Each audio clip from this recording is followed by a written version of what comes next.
What's up guys, it's Fran and thank you so much for clicking to watch this video. So today's video is going to be a top 5 pros and cons on the different lengths of time to retie your hair, whether it be 4 weeks or 8 weeks. So if you're interested in that, just stay tuned.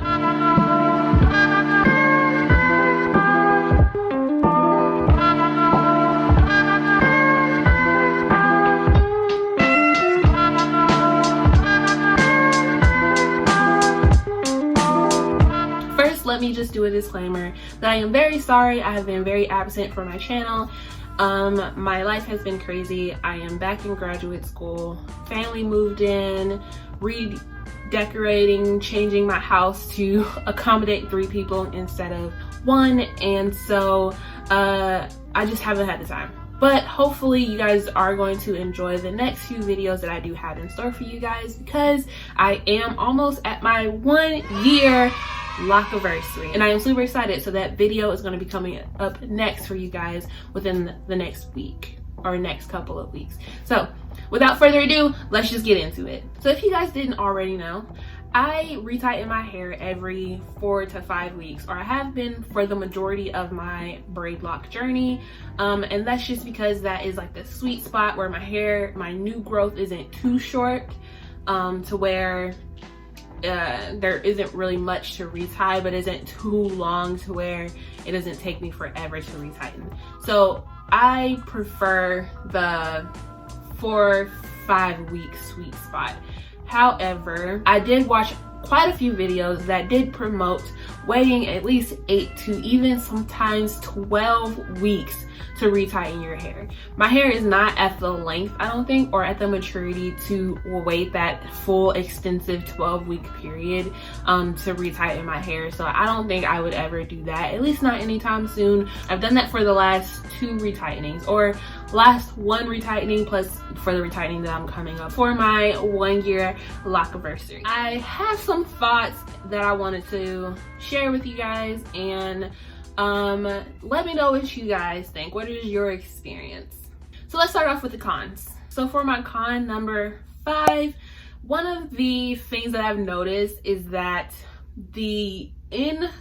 where the new growth is, for where my loose hair was always the most coarse, you know, where people are like, you know, I have 4C hair, but when I do have like that 8-week new growth, I do have issues with my roots coming together and starting to try to mat. I do try to, whenever I wash my hair throughout the 8 weeks, I do run my fingers through and, you know, casually pull them apart so that they don't actually lock together. But I do notice that that is much more of a thing than it was back, you know, when I was retightening every 4 to 5 weeks. My hair didn't have enough new growth to where the new growth was actually growing together, I guess, at that point. So that is one thing that I noticed. My con number 4, the fuzz is top tier. Oh my gosh. Oh my gosh. First of all, let me disclaim this by saying if you are going to lock your hair, you are agreeing to fuzzy, humid, like very fluffy hair. That's just what you're signing up for, because that is our hair in its natural state. So of course your hair is going to be frizzy. Like that's just part of what you're signing up for. However, the frizz, whenever you're waiting that whole 8-week period, whew, y'all, like this up here, it's like I'm growing like a little afro almost, like in this little area. It's so bad. And I don't know if you guys can tell from being so far away. The light's kind of reflecting on it a little bit. But that fuzz that's starting to come up, that is like so bad for that little 8 week. So that is another con, I would say. I won't say these things are completely cons, but things to look out for, the differences between waiting 4 to 5 weeks. All right, so next, my number 3 con. This isn't really a con, but like I said, I had to think of stuff to put in this. The thickness when styling, and I don't think this is necessarily because of the 8-week period that I'm waiting between, rather than my hair just thickening up. But for Labor Day weekend, I decided I wanted to do a cute Bantu knot out. So I put my hair in Bantu knots and took them out. In the process of putting them in the Bantu knots, I realized that the hair right towards the front was much thicker to actually like wrap around into the Bantu knot than the hair towards the ends. Of course, the hair towards the ends are still in the braid pattern, so they do have, it is much flatter than the braid, or than the part that's like interlocked, the part that's interlocked up here compared to where it's braided down here. So of course that's way different, but I did notice that there is a struggle with, you know, trying to style it at this point with the thickness. And I've noticed obviously that I am struggling with styling and stuff like that. I would say I would compare it to Pure Loose Natural, and you ever tried like doing a twist out. Whenever you had the twist out on the first day, it didn't look great, but the second day twist out, third day twist out, perfect, and then after that it just goes downhill. I would say it's probably the same thing with reties. My con number 2, your hair starts to look rough. You guys, so short little story, my nephew is staying with me for the time being, and you know, a couple days ago I had fixed him some dinner and we're sitting at the kitchen counter, and you know, he's just eating his spaghetti, enjoying his food, and I'm straightening up the kitchen. So all I hear is him go, he doesn't say anything. So I turn around and look at him, I'm like, what? He's like, when are you getting your hair done? Y'all, kids are bullies, okay? But he was thinking the same thing I'm thinking, you know, like obviously he is very used to my locks. He is very used to how my hair looks now. But I think he's more used to how it looks when it's more freshly retied, and he's not used to how my hair looks when I'm waiting this long between reties. So he's very like, oh my gosh, like why does your hair look so like thick and poofy like this? Which, you know, I do like the volume, which is top tier right now. The volume my hair has, bomb, no complaints there. But you know, it is a lot to kind of get used to with your hair just slowly looking more and more whatever this is, looking more and more like that. That is con number 2. And my last and final con, which actually is a con, I would say, is that your retightening sessions take way longer, y'all.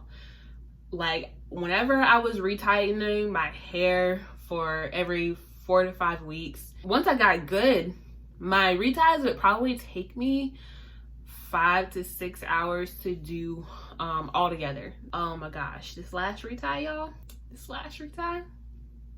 I started it probably like normal, like a Friday night. I didn't finish it until like Monday, y'all. Like it took me so long. I didn't realize how much my hair grew just over 2 months. That is my last con. Now let's move on to the pros. So my pro number 5 kind of goes with one of my cons from earlier, and that is that the thickening of my locks is more apparent.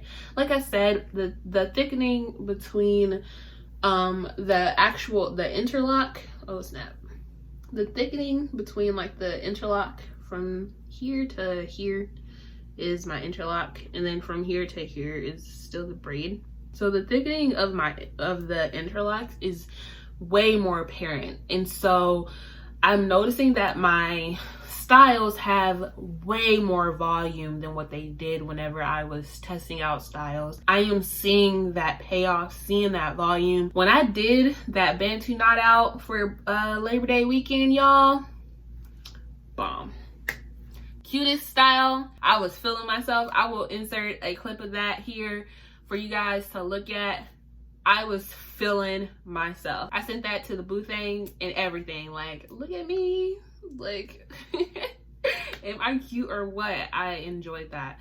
And if you guys are interested in seeing me do a Bantu knot out, doing a video of my Bantu knot outs, let me know, because I think I figured out a perfect way to do them to make your waves look bomb. My next pro is a way less scalpiness for longer. You know, whenever you're researching getting micro locks of any sort, you know that you're gonna have scalpiness. You're gonna look a little bit bald.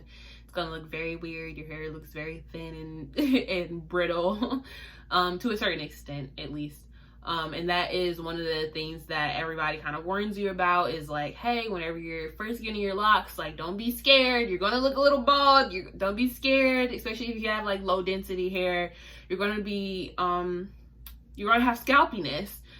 But you know, as time goes on and your hair starts to thicken up, you won't have as much scalpiness. Another thing is, as your hair is growing, you won't have as much scalpiness. As you can see, this is a middle part. It goes all the way back, directly to the back. But my hair growth is so thick right now that it's barely showing, like barely showing. When I do like a fresh retie, this is like straight, like straight back part. My new growth is kind of taking over at this point, because obviously every time that you retighten your hair goes back to looking a little bit scalpy.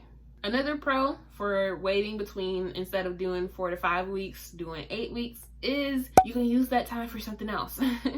You know that whenever you retighten your hair, it's gonna be like an all-day thing. You're not gonna go out and do other things with friends or family. Not that you can go do them anyway in the middle of a pandemic, but if you wanted to outside of a pandemic, you can use that time for other things. Caveat to that being, the next time you do retighten your hair, you're gonna use probably double that time. But for the time being, you don't have to say once a month, I have to set aside this time to do my hair. Now it's every other month, I have to set aside this time to do my hair, which can be a pro. My next pro kind of ties into that last pro, is that you get more bang for your time, more bang for your buck. If you go to a loctician, more bang for your time if you're doing it by yourself. Whenever you retighten your hair after 8 weeks, y'all, it's so cool. It's so cool. So the last time that I retightened my hair, that was the first time that I waited the 8 weeks, of course. And my hair was literally down my back. No exaggeration, no joke. If you guys remember my start pictures, I'll probably try to insert them. They were, my hair in the back was a little bit longer, but overall my hair was probably stopping at my ears. At this point, you know, my hair is much longer. And you know, when it's wet, it's a big difference. Like, trust me, like you can see the growth. Like, you finish that last retie, that last lock, you retie that last lock, interlock that last lock, y'all, and it's over with. All of a sudden you're like, who is this? Like, brand new, I don't know nobody here. Like, that's how you feel. So it's really cool. That's probably one of my top pros with waiting the whole 8-week period.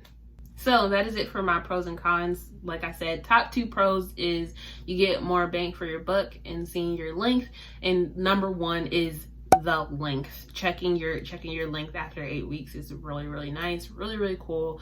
And it seems like your hard work of dealing with your hair and retightening and making sure you're not using like terrible products and stuff like that is really working. So that is it for this video. Again, I apologize for such the long period in between waiting, and also for the quality of this video, as I am filming on my iPhone and not on my camera. Hopefully the next video will be on my camera, and the quality and content that I have tried to build up over the last year, you guys will be able to continue to see it.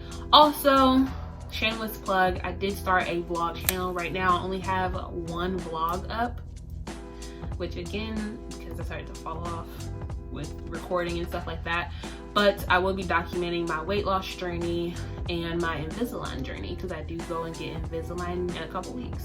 So if you guys are interested in either one of those and see what I'm doing to lose weight, my goal is to drop 60 pounds. So if you guys are interested in seeing me if I hit that goal and what my teeth look like once I finish Invisalign, go over to that channel. It is called Fran TV, and I hope to see you over there. Other than that, thank you guys for watching, and I'll see you in the next one. Peace.